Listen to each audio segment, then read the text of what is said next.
The conference hall on Viridian Prime stretched wider than any building Tae-sung had ever seen on Earth. Massive pillars of crystalline material rose from the floor to disappear into the ceiling high above. Around the circular chamber sat representatives from 47 alien species, each more strange than the last. Some breathed methane through tubes, others floated in containment fields filled with liquid. A few looked almost human, while others defied any comparison to Earth life. Tae-sung sat in the human delegation's assigned seat, uncomfortable in his formal diplomatic uniform. Next to him, Dr. Hana scrolled through her data pad, reviewing notes on the various species they had met over the past 3 months. They were the newest members of the Galactic Council, and everyone knew it. The other delegates barely acknowledged their presence during sessions. The current speaker, an insect-like creature from the Mandari Collective, droned on about trade regulations. Tae-sung fought to stay focused. Earth had waited centuries to find other intelligent life in the universe. Now that they had, most of the work involved discussing cargo inspection protocols and tariff schedules. It was not the grand adventure humanity had imagined. A disturbance at the main entrance made everyone turn. The heavy doors, each carved from a single piece of some alien wood, swung open without anyone touching them. A figure glided into the chamber, moving without seeming to walk. It wore robes that shifted color from moment to moment, never settling on any single shade. Its face was hidden behind a mask of polished silver that reflected everything around it. The chamber fell silent. Even the translator devices seemed to pause. Tae-sung watched as every alien representative straightened in their seats or performed whatever gesture their species used to show respect. Some even bowed their heads. "The Oracle," Hana whispered, her voice tight with awe. "I've read about this species. They're called the Chronos.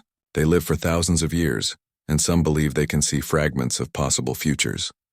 The Oracle moved through the chamber with purpose, ignoring the central speaking platform entirely. It came directly toward the human section. Tae-sung felt his heart beat faster. Around the room, alien delegates leaned forward to watch. The Oracle stopped in front of Tae-sung and Hana.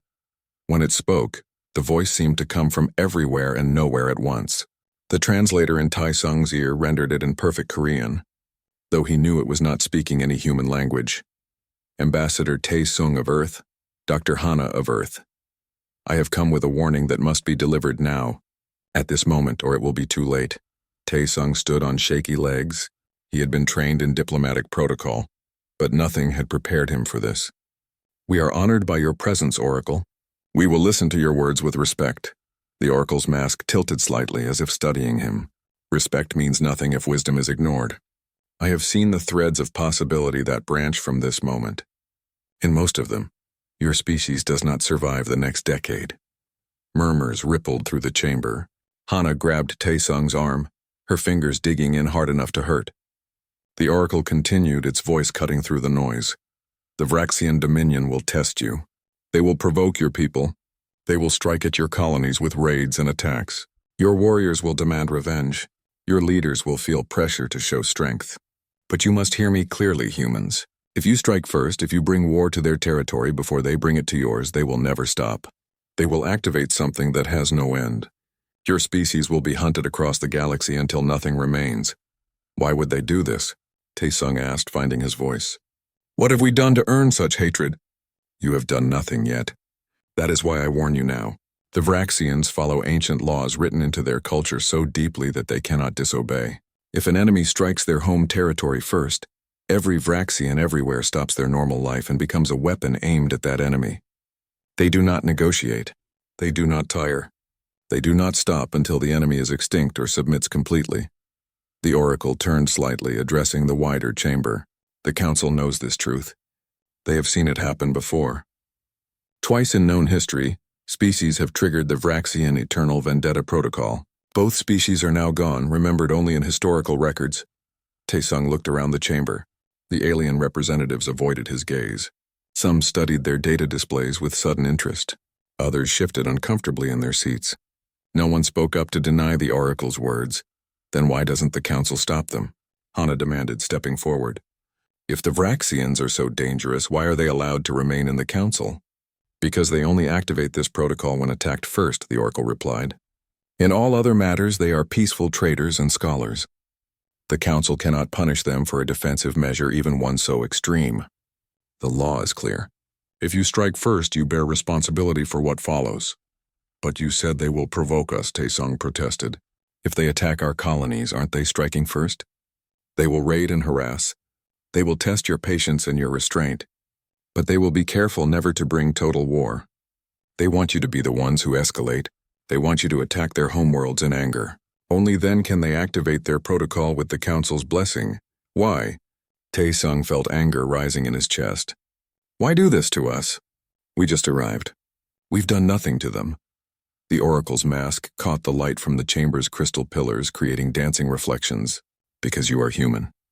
Your history broadcasts across your homeworld's communication networks for anyone to intercept and study.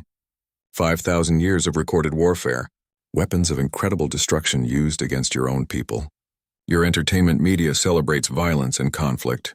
The Vraxians believe you are a dangerous species that will eventually threaten the galaxy. They want to force you to prove your nature one way or another. Hana's hand remained on Taesung's arm. He could feel her trembling, though whether from fear or rage he could not tell. The Oracle began to turn away, its message delivered. Wait, Taesung called out. If we show restraint, if we do not strike first, no matter what they do, will that be enough? The Oracle paused. I cannot see all futures clearly. The threads are always shifting, changing with each choice made. But I can tell you this. The path where you strike first leads only to extinction. The path where you endure their provocations without retaliation remains clouded, but it offers possibility. That is all any species can ask for. Possibility. With those final words, the Oracle glided from the chamber. The heavy doors closed behind it, and the normal sounds of the council session slowly resumed. But Taesung remained standing, staring at the spot where the Oracle had delivered its warning. His communication device buzzed urgently. He looked down at the screen and felt his blood turn cold. The message was from Earth Defense Command, marked Urgent Priority. Vraxian warships had been spotted near New Sol Colony, the largest human settlement outside Earth's solar system. The colony governor was requesting military support. Taesung looked at Hana. Her face had gone pale as she read the same message on her device. The Oracle's warning had come not a moment too soon. But would anyone on Earth listen? Would the politicians and military commanders believe in alien prophecy when their people demanded protection and revenge? The test had already begun, and humanity did not yet know how badly it could fail. 6 months had passed since the Oracle's warning, and Admiral Jiwoo stood on the bridge of the UES Defiance, watching the holographic display with growing frustration. Red markers indicated 17 separate Vraxian attacks on human assets in the past month alone. Mining stations damaged, supply convoys intercepted, scientific outposts harassed by flyby maneuvers that came within meters of collision. They're playing with us, her tactical officer said, highlighting the attack patterns. Every raid is calculated to cause maximum annoyance with minimum casualties. It's like they want us angry, but not quite angry enough to justify full retaliation. Jiwoo studied the data with the eye of someone who had spent 30 years in Earth's defense fleet. The pattern was obvious once you knew to look for it. The Vraxians struck hard enough to hurt, but always pulled back before causing deaths. They destroyed property but avoided targeting life support systems. They were experts at finding the exact line that would enrage without providing clear justification for war. Any casualties in the latest attack? She asked. 3 wounded, none serious. They disabled the station's power grid and stole mining equipment, but the crew had time to evacuate to the safe zones. Jiwoo slammed her fist on the console. Damn it! Another one where they look like pirates instead of an invasion force. Earth Command won't authorize military action against what they keep calling aggressive trade disputes. Her communication officer looked up. Admiral, we're receiving a priority transmission from Ambassador Taesung on Viridian Prime. Put him through. The holographic display shifted to show Taesung's tired face. He had aged visibly in the past 6 months, new lines cutting deep around his eyes and mouth. Admiral Jiwoo, I've heard about the latest attack. I want to urge patience. Patience. Jiwoo could not keep the anger from her voice. Ambassador, with respect, you're not the one watching colonists suffer while politicians back home debate whether we're being invaded or just experiencing bad luck. My fleet is ready. 1 word and we can hit every Vraxian military installation within 5 jumps. That's exactly what they want, Taesung said, his voice heavy. Dr. Hana has been researching Vraxian culture for months. We found references to their eternal vendetta protocol in ancient galactic records. If we strike their territory first, we trigger something we cannot stop. The Oracle's warning, I know. Admiral Park sent me the full report. Ji-woo began pacing, her boots making sharp sounds on the metal deck. But what are we supposed to do? Just sit here while they chip away at us? The colonies are terrified.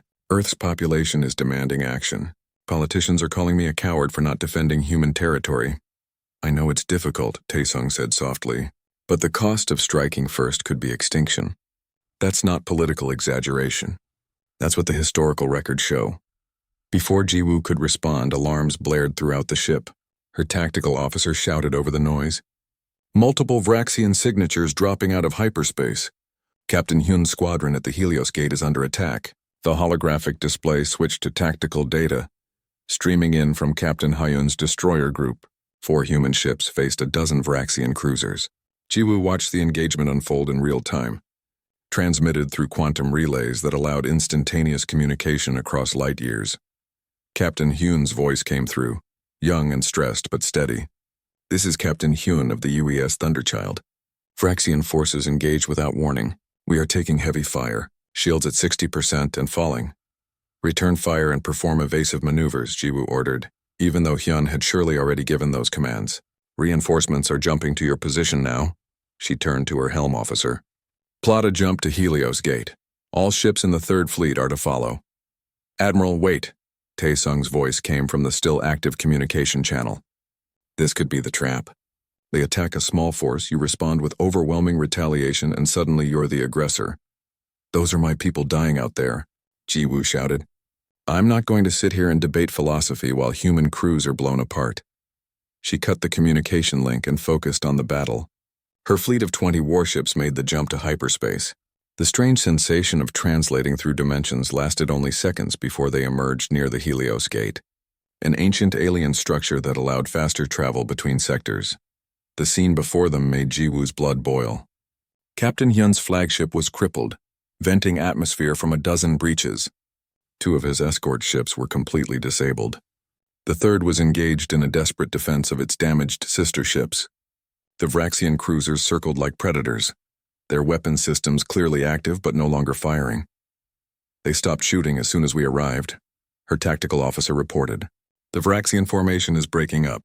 They're withdrawing to the other side of the gate. Pursuit course, Ji-woo ordered. We'll finish this now. Admiral, sensors indicate the gate is destabilizing. If we follow them through, we might not make it. Ji-woo stared at the retreating Vraxian ships. They had struck hard, damaged her forces significantly, and now fled to safety behind a potentially deadly obstacle. The message was clear. We can hurt you whenever we want, and you cannot hurt us back. Stand down, Pursuit, she finally said, the words tasting like ash in her mouth. Focus on rescue operations. Get medical teams to Captain Hyun's ship immediately. Over the next hours, Ji-woo supervised the recovery effort. Captain Hyun survived, but 37 of his crew did not. Another 80 were wounded, some critically. The injured were loaded onto medical transports while damage control teams worked to stabilize the crippled ships. Captain Hyun, his uniform torn and face bruised, refused treatment until all his crew were safe. Ji-woo found him on the bridge of his ruined ship, staring at the empty space where the Vraxians had been. They were toying with us, Hyun said quietly. I've analyzed the attack patterns. They could have destroyed us in the first minute. Instead, they drew it out, made it hurt, and left just enough of us alive to tell the story. I know, Ji-woo said, and that makes it worse. Admiral, we have to hit them back. If we don't, they'll keep doing this. Every captain in the fleet is watching to see if we have the spine to defend ourselves. Ji-woo understood his anger because she felt it too, burning in her chest like molten metal. But she also remembered Taesung's warning and the Oracle's words transmitted in every briefing document from Earth Command. Later, back aboard the Defiance, Ji-woo attended an emergency virtual conference with Earth's civilian leadership. President Kim's face appeared on the screen, flanked by military advisors and cabinet members. The president looked older too, the weight of leadership aging everyone involved. Admiral Ji-woo, we've reviewed your report on the Helios Gate incident, the president said. 37 dead. This is the deadliest attack yet. The public is demanding action. I understand, Madam President. My recommendation is a limited strike against Vraxian military targets in the border zones. Show them we won't tolerate these attacks without being drawn into full-scale war. Dr. Hana's face appeared in another window of the virtual conference. She had dark circles under her eyes from months of research. Madam President, I must protest any military action against Vraxian territory. My research confirms the Oracle's warning. The Eternal Vendetta Protocol is real and it's absolute. Doctor, with respect, you're asking us to do nothing while our people die, Defense Minister Sung said sharply. That's politically impossible and morally wrong. I'm asking you to show restraint long enough to find another solution. The Vraxians are testing us. If we prove we won't strike first no matter the provocation, they may eventually stop. And if they don't? The President asked. How many more attacks? How many more dead? The conference room fell silent. Jiwoo watched faces on the screen, seeing the same struggle reflected in each one. They all wanted to protect humanity. They all wanted to show strength. But some remembered the Oracle's warning while others thought it was alien superstition designed to keep humanity weak. We vote, the President finally said. All in favor of authorizing Operation Thunderstrike. A limited military response against Vraxian border installations indicate now. Hands raised on the screen. Jiwoo counted them. 13 in favor. 8 against. The measure passed. Admiral Jiwoo, you have authorization to plan and execute a response. Target only military assets. Minimize casualties. Show them we can defend ourselves without starting a war. The conference ended. Jiwoo sat alone in her ready room, looking at the tactical charts already being prepared by her staff. She thought about Captain Hyun's wounded face, about the 37 coffins being prepared for the journey home, about colonists living in fear, and she thought about an Oracle's warning that might be the only thing standing between humanity and extinction. But orders were orders, and the dead deserved justice. Operation Thunderstrike would proceed. Fleet Commander Yuna reviewed the battle plans one final time. 300 ships from 5 different human fleets had assembled in a hidden staging area, the largest military force humanity had ever gathered in one place. On her tactical display, the target zones glowed red. 3 Vraxian military installations along the border, each one a fortress that had launched raids against human colonies. All ships report ready, Commander, her communications officer said. We can execute on your order. Yuna took a deep breath.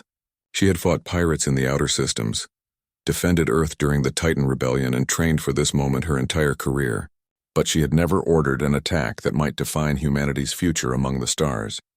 Around her on the bridge of the UES Righteous Fury, her crew worked with quiet efficiency, professionals doing a job they had been told was necessary. Send the signal, Yuna said. All ships, execute Operation Thunderstrike. 300 human warships engaged their hyperspace drives simultaneously, a coordinated jump that was a miracle of navigation and timing. They emerged from hyperspace at 3 different locations, already in battle formation, weapons charged and shields active. The first target was a Vraxian military station orbiting a dead moon. Yuna's group of ships opened fire before the station's defenders could react.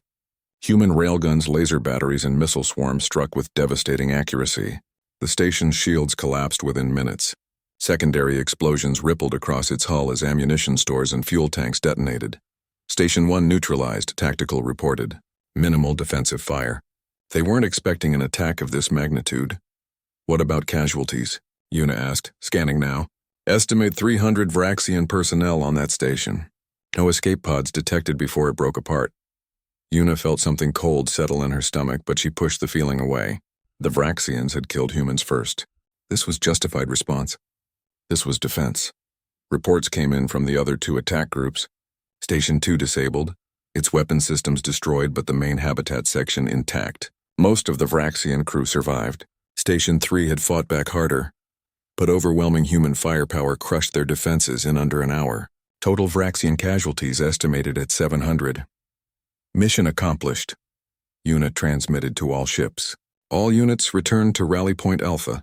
We've sent our message. The journey back felt longer than the attack. Yuna sat in her command chair, watching the hyperspace displays, trying to feel the satisfaction of victory. They had struck the enemy hard. They had shown that humanity could defend itself. The Vraxians would think twice before attacking human colonies again. But she kept remembering the Oracle's warning, that Ambassador Tae-sung had included in every briefing packet. If you strike first, they will never stop. When her fleet emerged at the rally point, a quantum communication from Earth was waiting, marked highest priority. She played it in her ready room, alone. President Kim's face appeared, but there was no triumph in it. Commander Yuna, your mission was a tactical success. However, we have received a communication from the Galactic Council. The Vraxians have invoked something called the Eternal Vendetta Protocol. They are formally declaring total war against humanity. The Council has recognized their right to do so under ancient law. We are on our own. The recording ended. Yuna sat in silence, the victory suddenly hollow in her chest. On Viridian Prime, Ambassador Tae-sung stood in the Council chambers and watched the galaxy abandon humanity. The Vraxian ambassador, a tall creature with 4 arms and skin like polished stone, addressed the assembled delegates. The humans struck first. The Vraxians' translator device rendered the words cold and emotionless. They attacked our territory without formal declaration of war. They destroyed 3 military installations. They killed 1,000 of our people. By the ancient laws that govern this council, we invoke the Eternal Vendetta Protocol. From this moment, every Vraxian in the galaxy has one purpose: the complete defeat of the human species. We will not stop. We will not negotiate. We will not rest until they are extinct or until they submit completely to Vraxian judgment. Tae-sung stood, his voice shaking. The Council cannot allow this. The Vraxians provoked us for months. They killed our people first. We only defended ourselves. The Council speaker, an ancient creature that looked like floating crystal formations, responded in a voice like wind chimes. Ambassador Tae-sung, we have reviewed all evidence. The Vraxian raids on your colonies did not target your homeworlds or primary territories. They were border incidents, regrettable but not acts of total war. Your Operation Thunderstrike, however, targeted installations within recognized Vraxian space. Under Council law, you struck first. This is insane, Tae-sung said desperately. You're condemning us to extinction over a legal technicality. We are upholding laws that have maintained galactic peace for 10,000 years, the speaker replied. The Eternal Vendetta Protocol is the Vraxians' right under our charter. We cannot interfere in a matter of defensive war. Dr. Hana stood beside Tae-sung, tears running down her face. We warned them. We told Earth Command this would happen. Why didn't they listen? Tae-sung had no answer. He could only watch as the Council formally recognized the state of vendetta between humanity and the Vraxian Dominion. Every other species in the galaxy would remain neutral. No trade, no aid, no military support. Humanity stood alone against an enemy that would never stop fighting. The Oracle appeared then, gliding into the chamber as it had months before. It approached Tae-sung directly, and when it spoke, everyone heard. I warned you. I told you exactly what would happen. But humanity chose to believe it could fight its way to safety, as your species has always done. Now you will learn the price of that choice. Mayu, what can we do? Tae-sung asked, his voice breaking. How do we stop this? You cannot stop it. The Vraxians have activated every element of their society for war. Their entire civilization is now a weapon aimed at you. They will sacrifice everything to fulfill the vendetta. Their culture demands it absolutely. Perhaps, the Oracle said, or perhaps humanity will learn what it has never learned before. That sometimes survival requires surrender rather than victory. That wisdom is greater than strength. But I cannot see that future clearly. The threads are tangled now, confused by the violence you have unleashed. The Oracle departed, leaving Tae-sung standing in the chamber surrounded by alien representatives who would not help, could not help, or did not care to help. He sent an urgent message to Earth explaining everything the Council had said. But he knew it would not matter. Earth's military leaders would see only an enemy that needed to be defeated. They would not understand until it was too late that they had not started a war. They had started an extinction. On Earth, Defense Minister Sung addressed the population through every communication channel. His face projected onto screens in homes, workplaces, and public spaces across the planet. Citizens of Earth and all human colonies, today we demonstrated that humanity will not be bullied. We struck back against an aggressor who thought we were weak. We showed the galaxy that we can defend ourselves. Yes, the Vraxians have declared war. Let them come. We have 300 years of military advancement, the industrial capacity of 12 colonies, and the courage that has carried our species from caves to the stars. We will not surrender. We will not submit. We will fight and we will win. The speech was met with cheers across human space. Finally, people said, we are showing our strength. Finally, we are standing up to alien threats. Finally, we are proving that humans belong among the stars. Only a few voices urged caution. Ambassador Tae-sung's reports from the council were published, but many dismissed them as alien propaganda. Dr. Hana's research on the Eternal Vendetta Protocol circulated among academic circles, but politicians called it defeatist thinking. Admiral Ji-woo, who had argued for the original strike, found herself plagued by doubt as she read the casualty projections her staff prepared. Captain Hyun, recovered from his injuries, took command of a new ship. When reporters asked if he was ready to face the Vraxians again, he answered with confidence, "They hurt us once. We hurt them back harder. That's the only language they understand. That's the only language any enemy understands." And far from Earth, in the vast darkness between stars, Vraxian ships began to move. Not dozens or hundreds, but thousands. Every Vraxian vessel, military and civilian alike, turned toward human space. Factories that had produced consumer goods retooled for weapons production. Scientists abandoned research projects to work on military technology. Teachers left classrooms to train for combat. Children old enough to understand were told that their lives now had one purpose: to fulfill the vendetta. The Vraxian overseer, Thexral, who had planned the original provocations, addressed his people with words that would be repeated across their civilization. The humans have struck first. They have proven their nature. They are the threat we always believed them to be. Now we do what our ancestors have done twice before in our long history. We become the storm that does not end. We become the justice that cannot be escaped. We fulfill the vendetta until the enemy is no more. In his chambers on Viridian Prime, Tae-sung sat alone in the dark and wept for his species. He had tried to warn them. 5 years had passed and Earth had changed in ways that would have been unimaginable before the war. General Soo-jin walked through the underground command center buried 3 kilometers beneath Seoul, passing walls covered in tactical displays showing losses that never seemed to stop. Red markers indicated former human colonies, 60% of them now under Vraxian control or completely destroyed. "Status report," she said to the officer on duty, though she already knew it would be grim. Every report was grim now. 3 more colonies went dark this week, General. New Busan, Harmony Station, and Shepherd's World. We estimate total population loss at 4 million. The Vraxian fleet that took Harmony Station has already moved on to their next target. They don't even stay to occupy. They just destroy and move forward. Soo-jin studied the tactical map, seeing the pattern that had repeated endlessly for 5 years. The Vraxians did not fight like any enemy humanity had faced before. They did not care about holding territory or securing resources. They simply advanced, destroyed everything human, and continued to the next target. It was not war. It was extermination. "What's our fleet strength?" she asked. "Down to 800 operational warships from our peak of 2,000. We're losing ships faster than we can build them. The Vraxians lose ships too, but they keep coming. It's like fighting the ocean. You can sink 1,000 waves, but there's always another wave behind it." Soo-jin dismissed the officer and sat alone in her ready room. On her desk sat a photograph from before the war, showing her daughter graduating from university.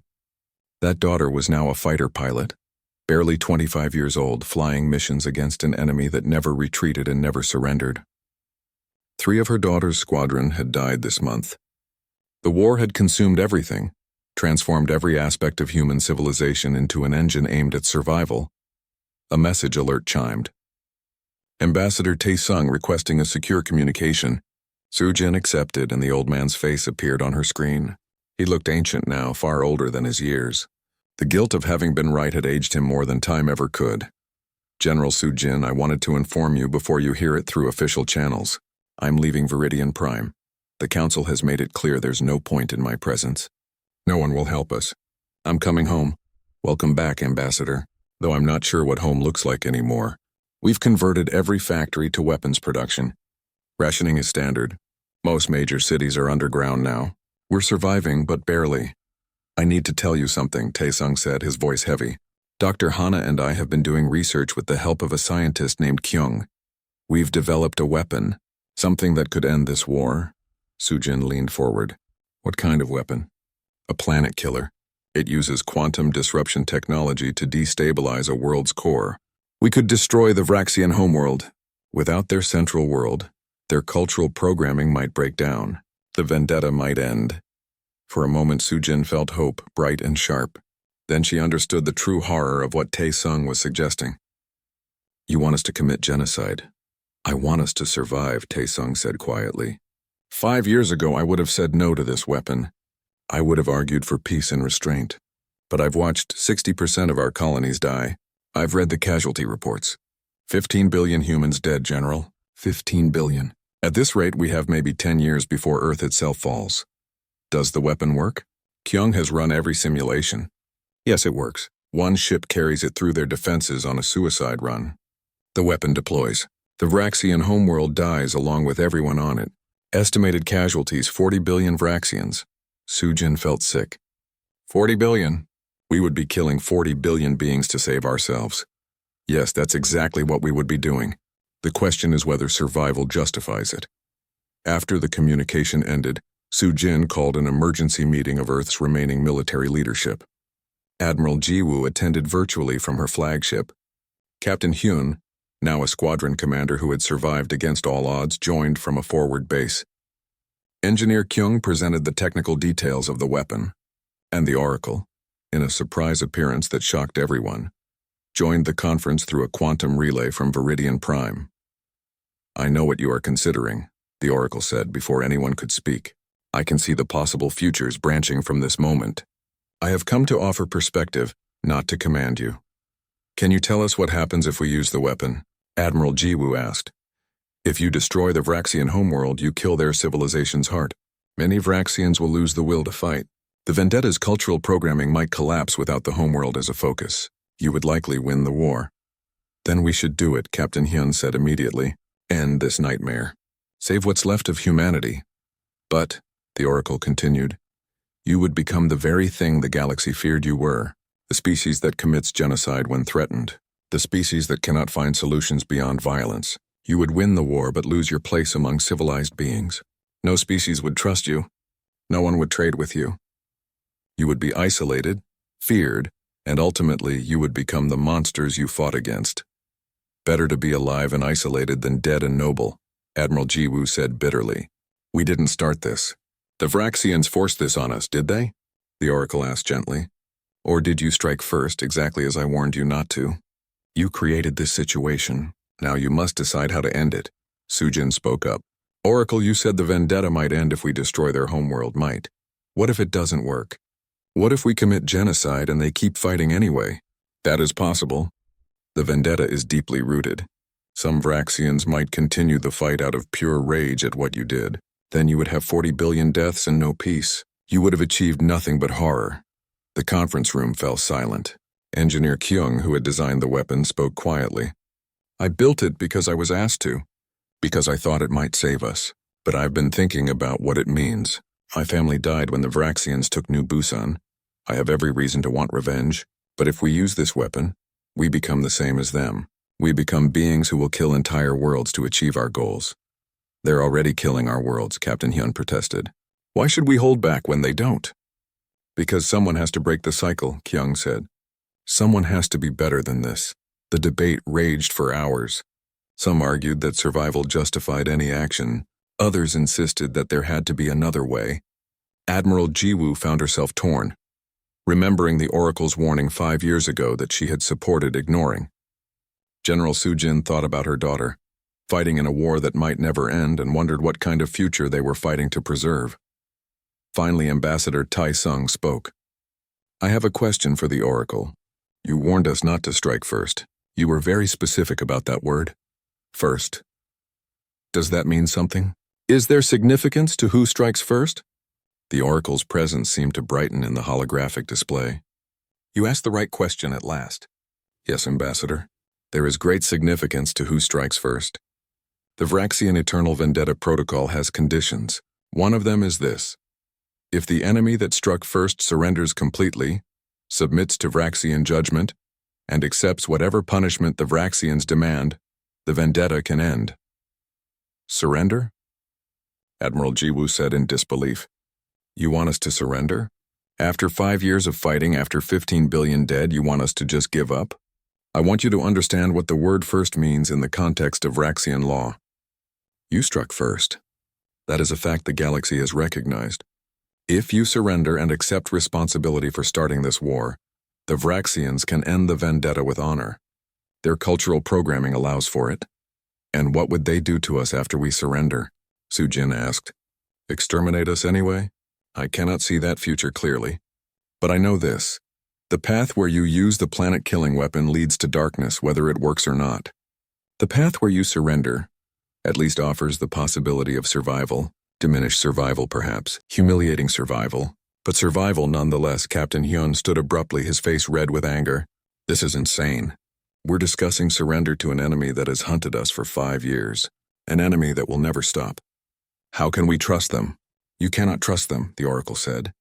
But you can trust that their cultural programming is absolute.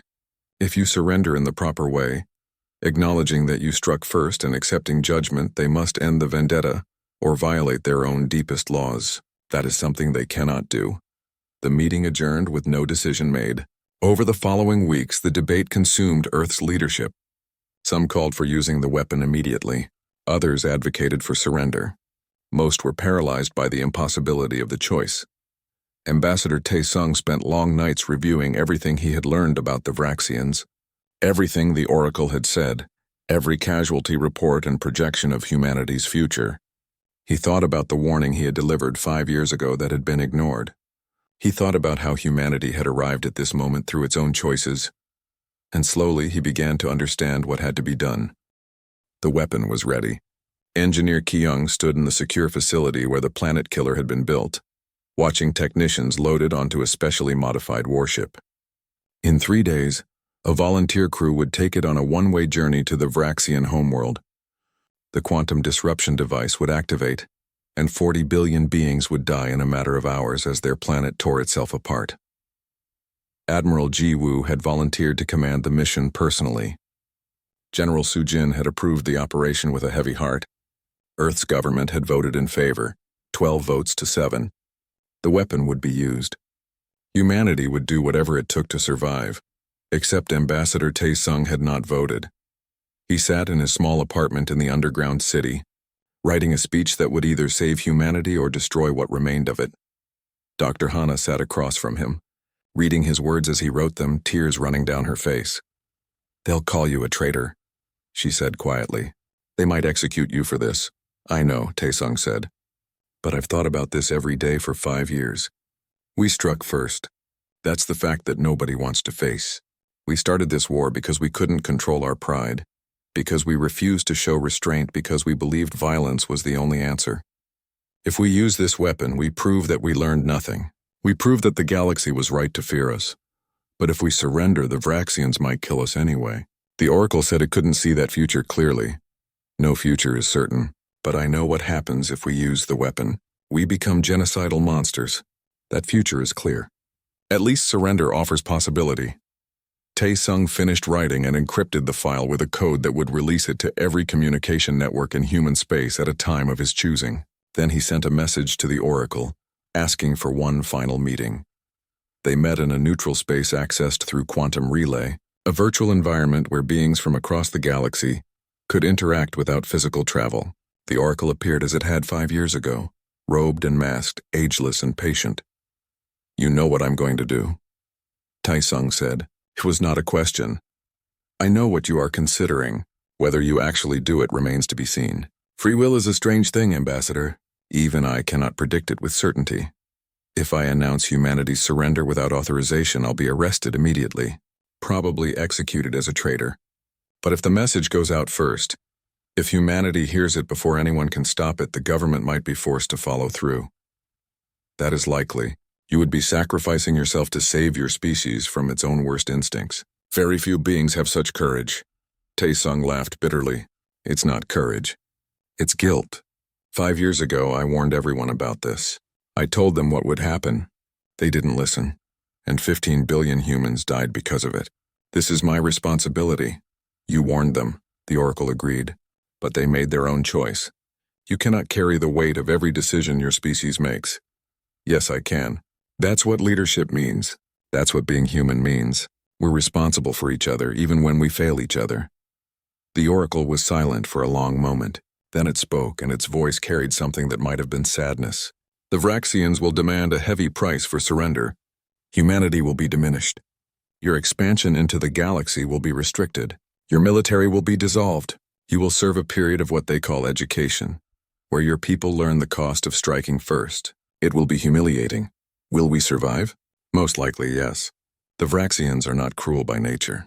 They are simply absolute in their cultural programming. Once the vendetta is properly satisfied through surrender, they will move forward with terms rather than extinction. Then I have my answer, Taesung said. He left the virtual space and returned to physical reality. In his apartment, he activated the broadcast program he had prepared. His speech would transmit in 3 hours to every human communication network simultaneously. No one could stop it once it began. Dr. Hana hugged him. I'm staying with you, whatever happens. Thank you, Taesung said. I'm afraid. I don't mind admitting that. 3 hours later, Taesung's face appeared on screens across Earth and every remaining human colony. People stopped what they were doing to watch. Military personnel paused their preparations. Admiral Jiwoo, standing on the bridge of the ship that would carry the planet killer, froze as the broadcast began. My name is Ambassador Taesung, the recording said. 5 years ago, I stood in the Galactic Council chambers and received a warning from an oracle of the Chronos species. The oracle told us that if we struck first against the Vraxians, they would never stop hunting us. I delivered that warning to Earth's government. They chose not to listen. Around the underground command center, General Su-jin watched the broadcast with a growing sense of dread and hope mixed together in her chest. We struck first. Taesung continued. That is the truth we must face. The Vraxians provoked us, yes. They tested us, harassed us, killed some of our people. But we were the ones who brought full military force to their territory. We fired the shots that started this war. Under galactic law, we struck first. Admiral Jiwoo's hand moved toward the communication panel to cut off the broadcast, but she hesitated. Something in Taesung's voice made her want to hear what he said next. For 5 years we have fought a war we cannot win. 15 billion of us have died. 60% of our colonies are gone. We have a weapon now that could destroy the Vraxian homeworld, kill 40 billion of them, and maybe end this war. But if we use that weapon, we become the very thing the galaxy always feared we were. We become the species that commits genocide when threatened. We become monsters. Captain Hyun watched from his forward base, anger rising in his chest. But he did not turn off the broadcast. I am announcing, without the authorization of Earth's government, humanity's complete and unconditional surrender to the Vraxian Dominion. We struck first. We started this war. We were wrong. We accept full responsibility for our actions. We accept whatever judgment the Vraxians demand. We surrender. The broadcast ended. For a moment, every human in the galaxy stood in stunned silence. Then chaos erupted. In the underground command center, half the staff began shouting that Taesung was a traitor. The other half argued that he might have just saved humanity. General Su-jin made an instant decision and ordered the planet killer mission aborted. Admiral Jiwoo, standing on her ship with her finger hovering over the launch command, made the same choice and stood down. But others were not so quick to agree. Defense Minister Sung, appearing on emergency broadcasts, condemned Taesung's announcement as an act of treason and called for his immediate arrest. Military units loyal to different factions argued about whether to follow through with surrender or continue fighting.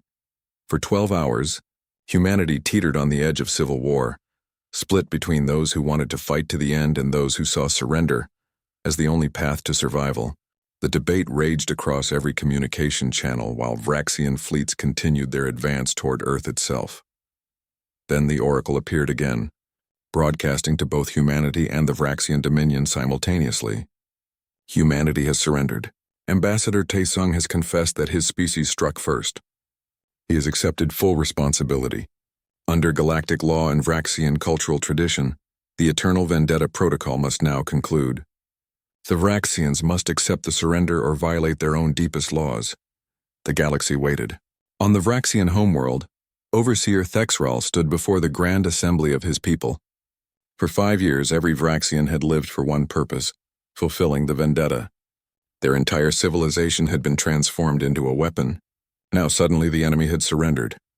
The humans have struck first and now they submit, Thexral said to the assembled leaders. Our protocol is satisfied. We can end this with honor, but we must decide what terms to demand. The debate among the Vraxians lasted 3 days. During that time, human and Vraxian forces remained frozen in space, neither advancing nor retreating. Finally, the Vraxian Grand Assembly reached a decision. Overseer Thexral appeared before the Galactic Council with humanity's remaining leaders forced to attend via quantum relay. Taesung stood before the assembly in person, flanked by guards who were unclear whether they were there to protect him or arrest him. The Vraxian Dominion accepts humanity's surrender, Thexral announced. The Eternal Vendetta Protocol is concluded. But humanity must accept these terms. Your military will be completely dissolved.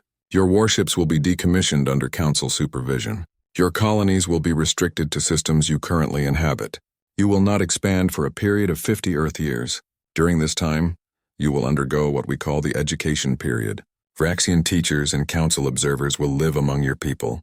You will learn what it means to be part of the galactic community, rather than conquerors within it. You will learn restraint, wisdom, and peace. Only after 50 years will you be permitted to rejoin the galaxy as full members. And if we refuse these terms? General Sujin asked, though she already knew the answer. Then the vendetta resumes until your extinction. Thexral said simply, but I do not believe you will refuse. Your ambassador Taesung has shown that some humans can learn wisdom. We will see if the rest of your species can do the same.